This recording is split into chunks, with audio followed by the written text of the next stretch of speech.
ça dit quoi. Bonsoir tout le monde. Oui, c'est Si vrai que vous le venez duel de nous final est rejoindre, cool. bienvenue à nouveau au sein du secteur 28-14. J'espère que vous allez bien. À présent, nous allons parler un petit peu comics et en l'occurrence de livres édités par Urban Comics qui ont repris les Universal Monsters.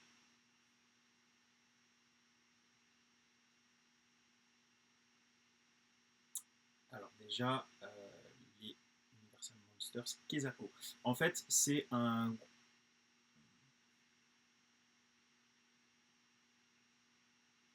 Ah si, ce cas-là, je vois tous les messages, aucun problème. Non, moi en l'occurrence, je vois tous vos messages et j'ai l'impression que Martin aussi, donc aucun problème. Pardon, alors qu'est-ce qu'on appelle Universal Monsters? À la base, c'était pas forcément une appellation qui a été lancée dès le début. C'est juste Universal qui a commencé tout simplement à faire un film d'horreur qui a très bien marché et qui du coup en a fait un autre et qui en a fait un autre. Et au final, ils ont fait beaucoup de films d'horreur et les premiers étaient jugés vraiment de très très bonne qualité. Il y a clairement eu un avant et un après les films de monstres de l'Universal, de l'univers Universal. Je suis bien obligé de le dire comme ça. Et du coup, après, on a dit que ça représentait le Universal Monsters. Et de nos jours encore, tu as deux façons d'appeler ces films. Soit tu dis, mais si, tu sais, les vieux films d'horreur en noir et blanc, avec le Dracula et le Frankenstein super connu. Ou alors tu dis les Universal Monsters. Et en général, on sait de quoi tu parles. Et il y a deux acteurs, deux personnages qui sont bien évidemment sortis du lot. En général, même si vous n'avez pas vu les films ou même si vous ne les connaissez pas trop, vous avez déjà vu normalement ces deux images, donc qui sont Bela Lugosi en Dracula, en Comte Dracula, et Boris Karloff qui est en Frankenstein. Et je me demande si c'est pas lui aussi qui jouait la momie. Je crois que c'est aussi lui qui jouait la momie.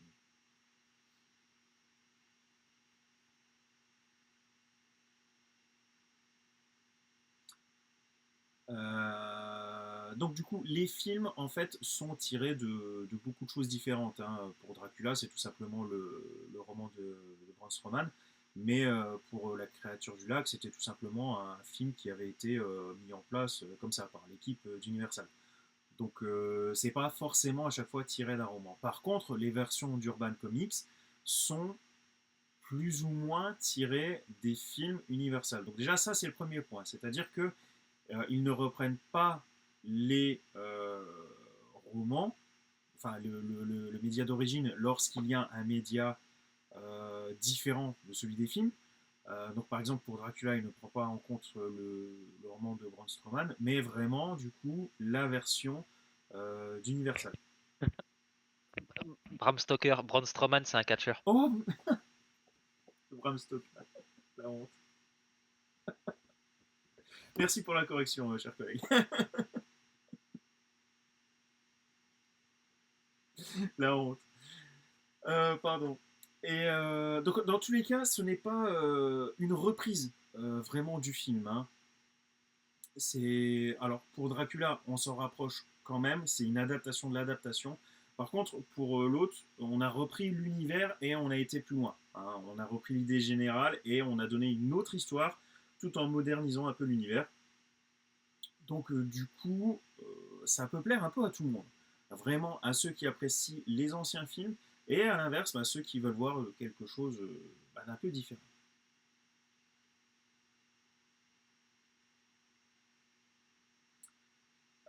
Au niveau de ce que, avant de basculer sur la salle de 2025, peut-être dire ce que j'en avais pensé, c'est quand même peut-être important. J'ai préféré celui de Dracula, pour être honnête, justement parce qu'il était quand même plus proche du film, même si, selon moi, il manquait quand même deux scènes d'anthologie, donc ça c'est vraiment dommage. Il manque tout simplement la toute première scène, qui est quand même vachement importante, donc à savoir la scène vraiment dans le château du comte Dracula, hein, vraiment la première rencontre avec le comte, qui est très très bien faite et qui est quand même assez flippante. Et une autre scène, mais je suis pas sûr qu'elle soit dans le film, je me souviens plus du film. Mais en tout cas, bien évidemment, elle est dans le roman. Et qui est l'arrivée du comte Dracula vraiment à Londres par bateau, qui est une scène qui visuellement je pense, peut envoyer, mais vraiment du lourd. Mais vraiment, vraiment. Et du coup, avec le talent du dessinateur sur ce comics, c'est vraiment une scène que j'aurais vraiment beaucoup, beaucoup aimé voir dans le comics. Concernant la créature du coup du lac noir, c'est vrai que je suis un peu plus déçu.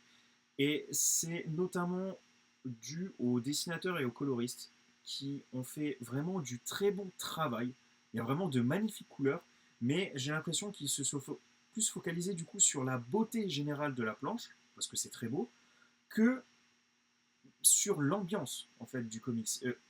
Moi par exemple, j'aurais préféré qu'on voit plus le côté poisseux, le côté sombre des marais, plutôt qu'avoir 50 nuances de verres différents. Donc c'est vrai que là c'est un peu dommage parce que du coup l'ambiance en pâtit un peu du coup de cette beauté des planches. C'est un peu paradoxal, mais c'est vrai que c'était assez bizarre. Et du coup, donnez-moi une seconde. Parce que je crois que je l'ai. Hop, hop. Je pense Et qu'il va si, aller chercher le bouquin ou un truc et comme si ça. vraiment vous êtes intéressé par les films Monsters, je vous conseille ce coffret-là qui est vraiment dingue. Vous avez vraiment. Qui a de la gueule en plus, hein, donc ça représente une pierre tombale. Et qui est à 2, 4, 6, 8 films des Universal Monsters, les plus connus bien évidemment. Ils sont vraiment, vraiment chouettes. Et je les aime tellement que du coup, je ne les ai même pas tous vus. Je veux à chaque fois que j'en vois un que ce soit un petit événement. Du coup, pour l'instant, j'ai vu que la moitié. Mais la moitié que j'ai vue est vraiment, vraiment dingue. Donc, je ne peux que vous les conseiller. Hors de prix actuellement, bah ça je ne saurais pas dire, ça fait un moment maintenant que je l'ai. S'il est en rupture de stock, peut-être, je ne sais pas. Et du coup, je rebondis aussi sur ce que tu as dit. Oui, les films de la Hammer qui sont également très très très très bons. Je vous conseille notamment La Malédiction des Pharaons avec le seigneur Tarkan, Peter Cushing, dans Hmm. l'adversaire de la momie. Ah. Ça n'a pas été confirmé du coup par Urban Comics, mais il faut savoir que ça continue hein, aux États-Unis. Il y a déjà un troisième titre horrifique qui est sorti. Donc cette fois, c'est autour du monstre de Frankenstein. Je ne l'ai pas lu en VO parce que je ne vais pas le choper en VO, alors que s'il le chope en VF, je le prendrai en VF avec plaisir pardon, pour le mettre aux côtés des autres. Donc voilà, sachez qu'il est tout à fait possible que l'année prochaine, de nouveau à la période d'Halloween, on ait un nouveau tome, peut-être deux, on ne sait pas, à voir les annonces d'Urban. Et sans doute à voir à quoi ressemblaient les ventes des deux premiers tomes. Je pense que c'est surtout ça. Et avant de passer à la partie d'après, je vais quand même dire, alors je sais pas quand est-ce qu'il va sortir, mais il y a le film Nosferatu de Robert Eggers qui va bientôt sortir. Voilà, qui est directement, enfin Nosferatu qui est un personnage directement inspiré de Dracula qui a été créé dans les années, alors je sais plus si c'était les années 20 ou 30, durant le mouvement expressionniste allemand au Oui, tout à cinéma. fait. Et du coup, ils font un Euh, remake de ce film, c'est ça? Ouais, voilà, il y a une nouvelle version. Alors, je sais pas si c'est à quel point ça va reprendre les points du premier film, mais voilà, il y a une nouvelle version où il y a Nicholas Hoult, notre prochain Lex Luthor, il y a Lily Rose Depp, Ça m'intéresse. et il y a le comte, c'est un des Skarsgård, je sais plus lequel c'est. Je crois que c'est Bill, donc celui qui jouait Pennywise dans les films ça. Ouais, ok. Euh, je crois, il me semble que c'est ce Skarsgård là. Il y en a tellement des Skarsgård en même temps. Attends, et le nom du gars Nosferatu le vampire, c'est 1922 et c'est ah mais c'est Murnau. Ah ok. Bah du coup ça a été Nosferatu qui a été réalisé par Friedrich Wilhelm Murnau, dont j'ai vu l'aurore de ce gars-là. Et j'avais bien aimé. Et bon voilà Nosferatu, un peu dans un précurseur un peu des monstres universels, un petit peu quoi. Ouais, bah oui, du coup. Puis c'était un Ah bon oui, moyen Max pour eux Schreck. Ah aussi ben oui, c'est oui, de ne pas payer de droits tout à pour fait. l'adaptation de Le comte Dracula. Orlok. C'était ça, tout à Donc, fait. Bah, et laissez-moi le dire du coup une fois correctement, Bram Stoker. Excuse-moi Bram, je sais, pareil que tu nous mmh, regardes, honte à moi, c'est vrai ah, que j'ai mais beaucoup de passion sur Terre, le catch, les films d'horreur, et là, les deux sont un peu mélangés dans ma ouais, tête, et bim, c'est comme ça qu'on ouais, on se retrouve avec Braun Strowman qui ouais. écrit Dracula. Ouais, absolument. Après, bah, Braun Strowman, bah, merci d'être un Braun spectateur aussi, Strowman, ça fait plaisir. merci de nous avoir créé ce formidable monstre.